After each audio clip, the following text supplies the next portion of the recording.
In a tiny village lived a dragon named Dizo. He wasn't scary, he just had terrible sneezes.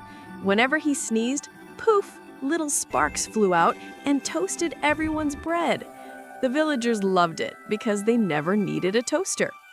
One day, Dizo felt a huge sneeze coming. Achoo! This time, instead of sparks, a giant bubble came out of his nose. The bubble grew bigger and bigger until it lifted Dizo into the sky. Everyone laughed as the dragon floated away, shouting, "Someone grab my tail!" Luckily, the bubble popped and Dizo landed safely right on a haystack.